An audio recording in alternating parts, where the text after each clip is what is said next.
ओम गणगणपते नमः। ओम गणगणपते नमः। ओम गणगणपते नमः। ओम नमः शिवाय। वायव्य संहिता पूर्व खंड। प्रयाग में ऋषियों द्वारा सम्मानित सूची के द्वारा कथा का आरंभ, विद्या स्थानों एवं पुराणों का परिचय तथा वायु संहिता का प्रारंभ। व्यास उवाच। नमः शिवाय सोमाय सगणाय ससूनवे प्रधान पुरुषेशाय सर्व स्थित्यंत हेतवे शक्ति प्रतिमा यस्य हिमैश्वर्यं चापि सर्वगम स्वामित्वं च विभूत्वं च स्वभावं संप्रच्छते तमजं विश्वकर्माणं शाश्वतं शिवं व्यं महादेवं महात्मानं व्रजामि शरणं शिवम। व्यास जी कहते हैं, जो जगत की सृष्टि, पालन और संहार के हेतु तथा प्रकृति और पुरुष के ईश्वर हैं, उन प्रमथगण तथा उमा सहित भगवान शिव को नमस्कार है, जिनकी शक्ति की कहीं तुलना नहीं है, जिनका ऐश्वर्य सर्वत्र व्यापक है तथा स्वामित्व और विभुत्व जिनका स्वभाव कहा गया है, उन विश्व सृष्टा सनातन अजन्मा अविनाशी महान देव मंगलमय परात्मा शिव की मैं शरण लेता हूँ, जो धर्म का क्षेत्र और महान तीर्थ हैं, जहाँ गंगा और यमुना का संगम हुआ है तथा जो ब्रह्मलोक का मार्ग है, उस प्रयाग में शुद्ध हृदय वाले सत्यव्रत परायण महातेजस्वी एवं महाभाग मुनियों ने एक महान यज्ञ का आयोजन किया। वहाँ क्लेश रहित कर्म करने वाले उन महात्माओं के यज्ञ का समाचार सुनकर निपुण कथावाचक, त्रिकाल वेदता, उत्तम नीति के ज्ञाता तथा क्रांतिदर्शी विद्वान पौराणिक शिरोमणि सूत जी उस स्थान पर आए। सूत जी को आते देख मुनियों का मन प्रसन्नता से खिल उठा। उन्होंने उनसे सांत्वनापूर्ण मधुर बातें कहकर उनकी यथा योग्य पूजा की। मुनियों द्वारा की हुई उस पूजा को ग्रहण करके सूत जी ने उनकी प्रेरणा से अपने लिए बताए गए उपयुक्त आसन को स्वीकार किया। उस समय महर्षियों ने अनुकूल वचनों द्वारा उनका सत्कार करते हुए उन्हें अत्यंत अभिमुख करके यह बात कही। ऋषि बोले, शिव भक्त शिरोमणि महाबुद्धिमान महाभाग रोमहर्षण जी, आप सर्वज्ञ हैं और हमारे महान सौभाग्य से यहाँ पधारे हैं। तीनों लोकों में ऐसी कोई बात नहीं है जो आपको विदित ना हो। आप भाग्यवश हमें दर्शन देने के लिए स्वयं यहाँ आ गए हैं, अतः अब हमारा कोई कल्याण किए बिना आपको यहाँ से व्यर्थ नहीं जाना चाहिए। इसलिए आप हमें शीघ्र वह पवित्र पुराण सुनाएं जो अत्यंत श्रवणीय, उत्तम कथा और ज्ञान से युक्त तथा वेदांत के सारस्वर से संपन्न हो। वेदवादी मुनियों ने जब इस प्रकार प्रार्थना की, तब सूत जी ने मधुर न्याय युक्त एवं शुभ वचनों में उन्हें इस प्रकार उत्तर दिया। सूत जी ने कहा, महर्षियों, आपने मेरा सत्कार किया और मुझ पर कृपा की है। ऐसी दशा में आपसे प्रेरित होकर मैं आपके समक्ष महर्षियों द्वारा सम्मानित पुराण का भली भांति प्रवचन क्यों नहीं करूंगा। अब मैं महादेव जी, देवी पार्वती, कुमार स्कंद, गणेश जी, नंदी तथा सत्यवती कुमार साक्षात भगवान व्यास को प्रणाम करके उस परम पवित्र वेद तुल्य पुराण की कथा कहूँगा, जो शिव तत्व के ज्ञान का सागर है और भोग एवं मोक्ष रूपी फल देने वाला साक्षात साधन है। विद्या के संपूर्ण स्थानों का, पुराणों की संख्या का और उनकी उत्पत्ति का विवरण दे रहा हूँ। आप लोग मुझसे इस विषय को ध्यान पूर्वक सुने। 6 वेदांग, 4 वेद, मीमांसा, विस्तृत न्याय शास्त्र, पुराण और धर्म शास्त्र, ये 14 विद्याएं हैं। इनके साथ आयुर्वेद, धनुर्वेद, गंधर्व वेद और उत्तम अर्थशास्त्र को भी गिन लिया जाए तो ये विद्याएं 18 हो जाती हैं। इन 18 विद्याओं के मार्ग एक दूसरे से भिन्न हैं। इन सब के निर्माता त्रिकालदर्शी विद्वान साक्षात भगवान शूलपाणी शिव हैं, ऐसा श्रुति का कथन है। संपूर्ण जगत के स्वामी उन भगवान शिव को जब समस्त संसार की सृष्टि करने की इच्छा हुई, तब उन्होंने सबसे पहले अपने सनातन पुत्र साक्षात ब्रह्मा जी को उत्पन्न किया और अपने उन प्रथम पुत्र विश्वयोनि ब्रह्मा को परमेश्वर शिव ने जगत की सृष्टि का ज्ञान प्राप्त करने के लिए पहले ये सब विद्याएं दी। उसके बाद उन्होंने पालन करने के लिए भगवान श्री हरि को नियुक्त किया और उन्हें जगत की रक्षा के लिए शक्ति प्रदान की। वे भगवान विष्णु ब्रह्मा जी के भी पालक हैं। ब्रह्मा जी विद्या प्राप्त करके जब प्रजा की सृष्टि के विस्तार कार्य में लगे, तब उन्होंने संपूर्ण शास्त्रों में पहले पुराण को ही स्मरण किया और उन्हीं को वे प्रकाश में लाए। पुराणों के प्रकट होने के अनंतर उनके 4 मुखों से चारों वेदों का प्रादुर्भाव हुआ। फिर उन्हीं के मुख से संपूर्ण शास्त्रों की प्रवृत्ति हुई। द्वापर में भगवान श्री हरि सत्यवती के गर्भ से उसी तरह प्रकट हुए जैसे अरणी से आग प्रकट होती है। उस समय उनका नाम श्री कृष्ण द्वैपायन हुआ। मुनिवर श्री कृष्ण द्वैपायन ने वेदों को संक्षिप्त करके उन्हें 4 भागों में विभक्त किया। इस प्रकार 4 भागों में वेदों का व्यास करने से वे लोक में वेद व्यास के नाम से विख्यात हुए। इसी तरह उन्होंने पुराणों को संक्षिप्त करके 4 लाख श्लोकों में सीमित किया। आज भी देवलोक में पुराणों का विस्तार 100 कोटि श्लोकों में है। जो द्विज 6 अंगों और उपनिषदों सहित चारों वेदों को तो जानता है, किंतु पुराण को नहीं जानता, वह श्रेष्ठ विद्वान नहीं हो सकता। इतिहास और पुराणों से वेद की व्याख्या करे। जिसका ज्ञान बहुत कम है, अर्थात जो पौराणिक ज्ञान से शून्य है, ऐसे पुरुष से वेद यह सोचकर डरता है कि यह मुझ पर प्रहार कर बैठेगा। सर्ग, प्रतिसर्ग, वंश, मनवंतर और वंशानुचरित ये पुराण के 5 लक्षण हैं। छोटे और बड़े के भेद से 18 पुराण बताए गए हैं। ब्रह्म पुराण, पद्म पुराण, विष्णु पुराण, शिव पुराण, भागवत पुराण, भविष्य पुराण, नारद पुराण, मार्कंडेय पुराण, अग्नि पुराण, ब्रह्म वैवर्त पुराण, लिंग पुराण, वाराह पुराण, स्कंद पुराण, वामन पुराण, कूर्म पुराण, मत्स्य पुराण, गरुड़ पुराण और ब्रह्मांड पुराण। यह पुराणों का पवित्र क्रम है। इसमें शिव पुराण चौथा है, जो भगवान शिव से संबंध रखता है और सब मनोरथों का साधक है। इस ग्रंथ की श्लोक संख्या 1 लाख है और यह 12 संहिताओं में विभक्त है। इसका निर्माण साक्षात भगवान शिव ने ही किया था तथा इसमें धर्म प्रतिष्ठित है। वेदव्यास ने इस 1 लाख श्लोक वाले शिव पुराण को संक्षिप्त करके 24,000 श्लोकों का कर दिया है। इसमें 7 संहिताएं हैं। पहली विंध्येश्वर संहिता, दूसरी रुद्र संहिता, तीसरी शत्र रुद्र संहिता, चौथी कोटि रुद्र संहिता, 5वीं उमा संहिता, 6ठी कैलाश संहिता और 7वीं वायव्य संहिता। इस प्रकार इसमें 7 ही संहिताएं हैं। विंध्येश्वर संहिता में 2000, रुद्र संहिता में 10,500, शतरुद्र संहिता में 2,180, कोटि रुद्र संहिता में 2,240, उमा संहिता में 1,840, कैलाश संहिता में 1,240 और वायव्य संहिता में 4,000 श्लोक हैं। इस परम पवित्र शिव पुराण को आप लोगों ने सुन लिया।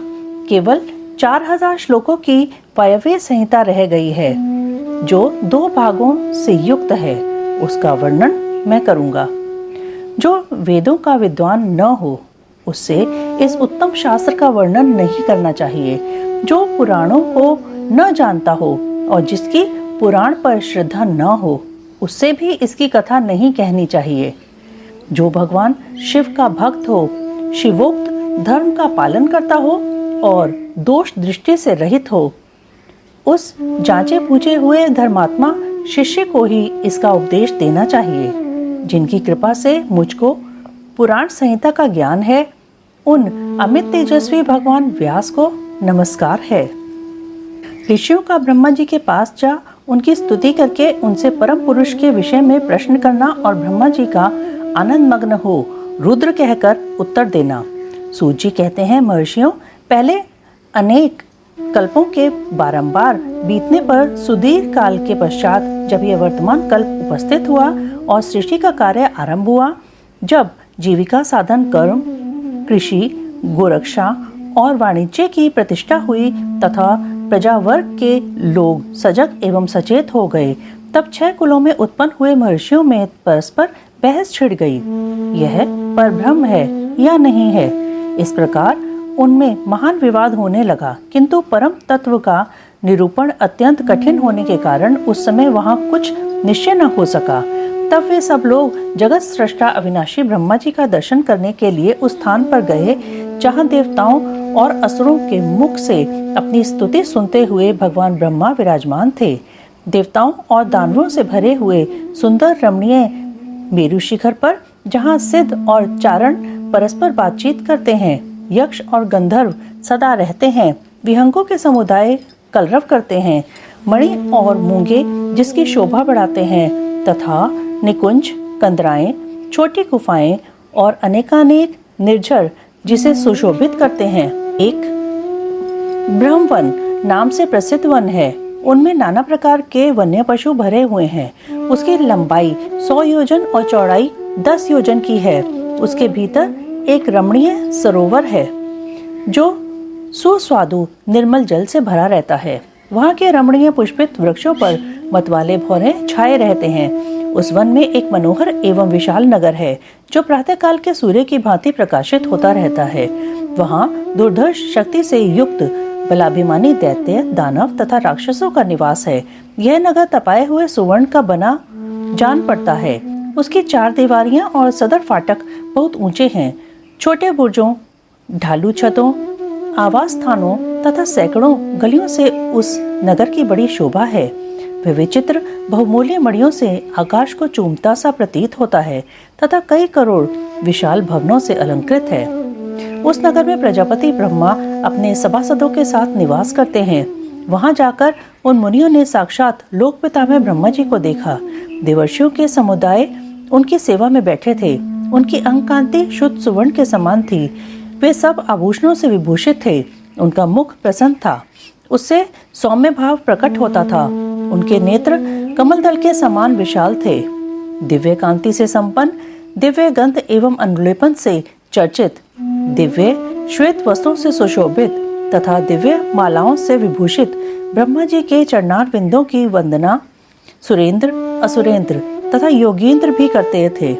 जैसे प्रभा दिवाकर की सेवा करती है, उसी प्रकार समस्त शुभ लक्षणों से युक्त साक्षात सरस्वती देवी हाथ में चंवर ले उनकी सेवा कर रही थीं। इससे उनकी बड़ी शोभा हो रही थी। ब्रह्मा जी का दर्शन करके उन सभी महर्षियों के मुख और नेत्र खिल उठे। उन्होंने मस्तक पर अंजलि बांधकर उन सुरश्रेष्ठ की स्तुति की। ऋषि बोले, संसार की सृष्टि, पालन और संहार हेतु 3 रूप धारण करने वाले आप पुराण पुरुष परमात्मा ब्रह्मा को नमस्कार है। प्रकृति जिनका शरीर है, जो प्रकृति में शोभ उत्पन्न करने वाले हैं तथा प्रकृति रूप में 23 विकारों से युक्त होने पर भी जो वास्तव में निर्विकार हैं, उन ब्रह्मदेव को नमस्कार है।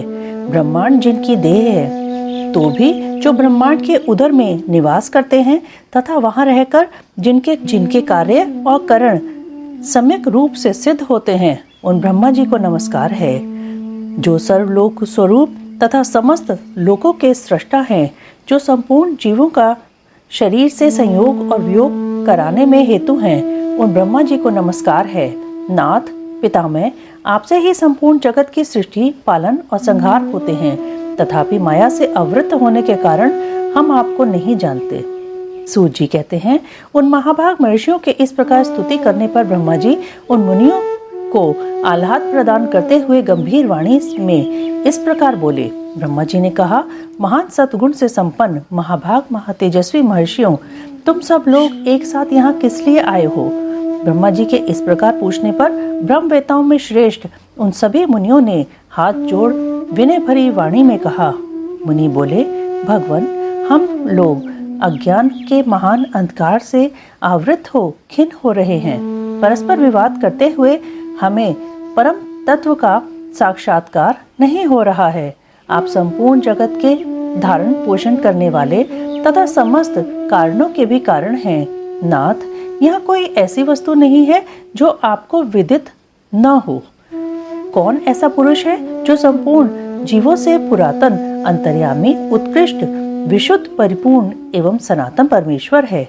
कौन अपने अद्भुत क्रियाकलाप द्वारा सबसे प्रथम संसार की सृष्टि करता है। महाप्राज्ञ, हमारे इस संदेह का निवारण करने के लिए आप हमें परमार्थ तत्व का उपदेश दें। मुनियों के इस प्रकार पूछने पर ब्रह्मा जी के नेत्र आश्चर्य से खिल उठे। वे देवताओं, दानवों और मुनियों के निकट खड़े हो गए और चिरकाल तक ध्यानमग्न हो रुद्र ऐसा कहते हुए आनंद विभोर हो गए। उनका सारा शरीर पुलकित हो उठा और वे हाथ जोड़कर बोले। ब्रह्मा जी के द्वारा परम तत्व के रूप में भगवान शिव की ही महत्ता का प्रतिपादन, उनकी कृपा को ही सब साधनों का फल बताना तथा उनकी आज्ञा से सब मुनियों का नैमिषारण्य में आना। ब्रह्मा जी ने कहा, मुनियों, जिन्हें न पाकर मन सहित वाणी लौट आती है, जिनके आनंदमय स्वरूप का अनुभव करने वाला पुरुष कभी किसी से नहीं डरता, जिनसे संपूर्ण भूतों और इंद्रियों के साथ ब्रह्मा, विष्णु, रुद्र और इंद्र पूर्वक यह समस्त जगत पहले प्रकट होता है, जो कारणों के भी सृष्टा और विचारक परम कारण हैं, जिनके सिवा और किसी से कभी भी जगत की उत्पत्ति नहीं होती, संपूर्ण ऐश्वर्य से संपन्न होने के कारण, जो स्वयं ही सर्वेश्वर नाम धारण करते हैं, सब मुमुक्षु जिन शंभु का अपने हृदय आकाश के भीतर ध्यान करते हैं, जिन्होंने सबसे पहले मुझे ही अपने पुत्र के रूप में उत्पन्न किया और मुझे ही संपूर्ण वेदों का ज्ञान दिया, जिनके कृपा प्रसाद से मैंने यह प्रजापति का पद प्राप्त किया है, जो ईश्वर अकेले ही वृक्ष की भांति निश्चल भाव से प्रकाशमान आकाश में विराजमान हैं, जिन परम पुरुष परमात्मा से यह संपूर्ण जगत परिपूर्ण है, जो अकेले ही बहुत से निष्क्रिय जीवों के शासक एवं उन्हें सक्रियता प्रदान करने वाले हैं, जो महेश्वर एक बीज को अनेक रूपों में परिणत कर देते हैं, जो सबका शासन करने वाले ईश्वर इन जीवों सहित इन समस्त लोगों को वश में रखते हैं, सब रूपों में जो एकमात्र भगवान रुद्र ही हैं, दूसरा कोई नहीं है, जो सदा ही मनुष्यों के हृदय में भली भांति प्रविष्ट होकर स्थित हैं, जो स्वयं संपूर्ण विश्व को देखते हुए भी दूसरों से कदापि लक्षित नहीं होते और सदा समस्त जगत के अधिष्ठाता हैं, जो अनंत शक्तिशाली एकमात्र भगवान रुद्र काल से मुक्त समस्त कारणों पर भी शासन करते हैं, जिनके लिए न दिन है न रात्रि है, जिनके समान भी कोई नहीं है, फिर अधिक तो हो ही कैसे सकता है, जिनकी ज्ञान, बल और क्रिया रूपा पराशक्ति स्वाभाविक एवं नित्य हैं, जो इस क्षर अव्यक्त पर तथा अमृत स्वरूप अक्षर जीवात्मा पर शासन करते हैं। उनका निरंतर ध्यान करने से, मन को उनमें लगाए रहने से तथा उन्हीं के तत्व की भावना करते हुए उनमें तन्मय रहने से जीव अंत में उन्हीं को प्राप्त हो जाता है। फिर तो सारी माया अपने आप दूर हो जाती है। उनके पास न तो बिजली प्रकाश करती है और न सूर्य तथा चंद्रमा ही अपनी प्रभा फैलाते हैं, अपितु उन्हीं के प्रकाश से यह संपूर्ण जगत प्रकाशित होता है, ऐसा सनातन श्रुति का कथन है। एकमात्र महादेव महेश्वर को ही अपना आराध्य देव जानना चाहिए। उनसे श्रेष्ठ दूसरा कोई पद उपलब्ध नहीं होता। ये स्वयं ही सबके आदि हैं, किंतु इनका न आदि है और न अंत। ये स्वभाव से ही निर्मल, स्वतंत्र, परिपूर्ण, स्वेच्छाधीन तथा चराचर रूप हैं। इनका शरीर अप्राकृतिक है। ये श्रीमान महेश्वर लक्ष्य और लक्षण से रहित है। ये नित्य मुक्त होकर सबको बंधन से मुक्त करने वाले हैं। काल की सीमा से परे रहकर काल को प्रेरित करने वाले हैं।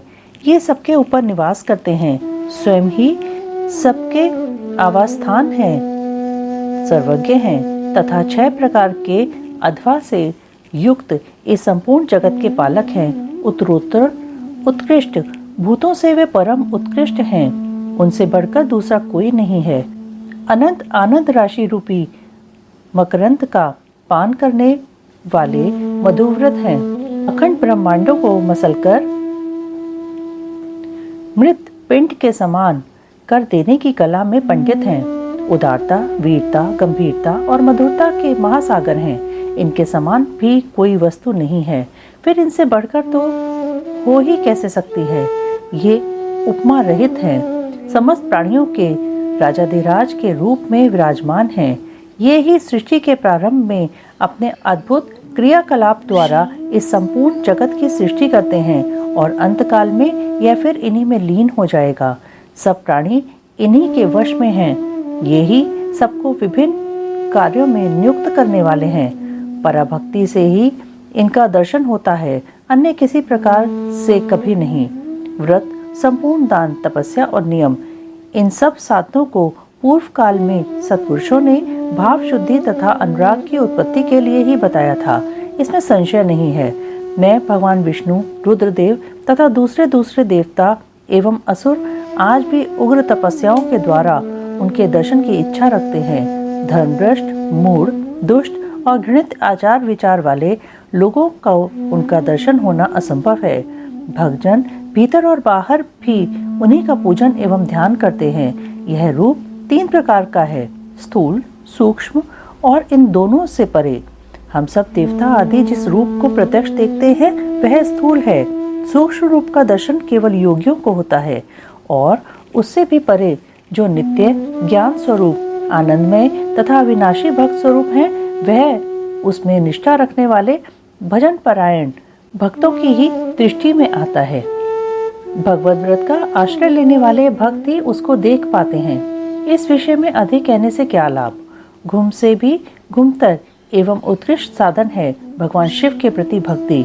जो इस भक्ति से युक्त है वह संसार बंधन से मुक्त हो जाता है, इसमें संदेह नहीं है। वह भक्ति भगवान शिव की कृपा से ही उपलब्ध होती है और उनकी कृपा भी भक्ति से ही संभव होती है।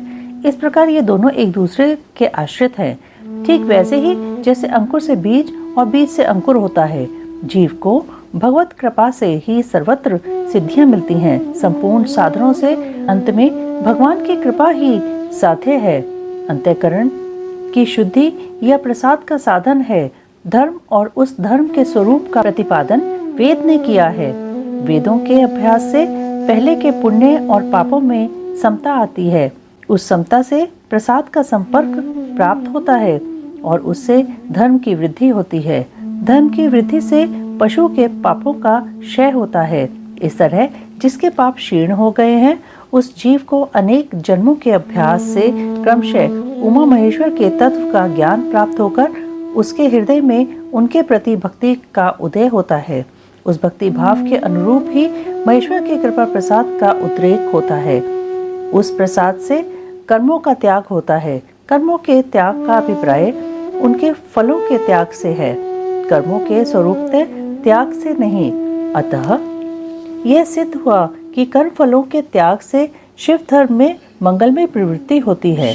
इसलिए शिव का कृपा प्रसाद प्राप्त करने के उद्देश्य से तुम सब लोग अपने स्त्री पुत्रों और अग्नियों के साथ वाणी और मन के दोषों से रहित होकर एकमात्र भगवान शिव का ही ध्यान करते रहो। उन्हीं में निष्ठा रखकर उनके भजन में तत्पर हो जाओ। उन्हीं में मन लगाकर उनके आश्रित होकर रहो। सब कार्य करते हुए मन से उन्हीं का चिंतन किया करो। 100 दिव्य वर्षों के लिए दीर्घकालिक यज्ञ का आरंभ करके उसे पूर्ण करो। यज्ञ के अंत में मंत्र द्वारा आवाहन करने पर साक्षात वायु देवता वहां पधारेंगे। फिर वे ही तुम सब लोगों के कल्याण का साधन एवं उपाय बताएंगे। तत्पश्चात तुम सब लोग परम सुंदर पुण्यमयी वाराणसी पुरी को जाना, जहाँ पिनाक पाणी श्रीमान भगवान विश्वनाथ भक्तजनों पर अनुग्रह करने के लिए देवी पार्वती के साथ सदा विहार करते हैं। द्विजोत्तमों, वहाँ तुम्हें बड़ा भारी आश्चर्य दिखाई देगा। उस आश्चर्य को देखकर तुम फिर मेरे पास आना, तब मैं तुम्हें मोक्ष का उपाय बताऊंगा। उस उपाय से एक ही जन्म में मुक्ति तुम्हारे हाथ में आ जाएगी, जो अनेक जन्मों में संसार बंधन से छुटकारा दिलाने वाली होगी। यह मैंने मनोमय चक्र का निर्माण किया है। इस चक्र को मैं यहाँ से छोड़ता हूँ। जहाँ जाकर इसकी नेमी विशीर्ण हो जाए, टूट फूट जाए, वही तपस्या के लिए शुभ देश है।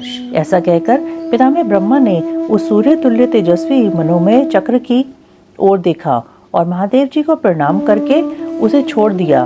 वे सब ब्राह्मण उन लोकनाथ ब्रह्मा जी को प्रणाम करके उस स्थान के लिए चल दिए जहाँ उस चक्र की नेमी जीर्ण शीर्ण होने वाली थी।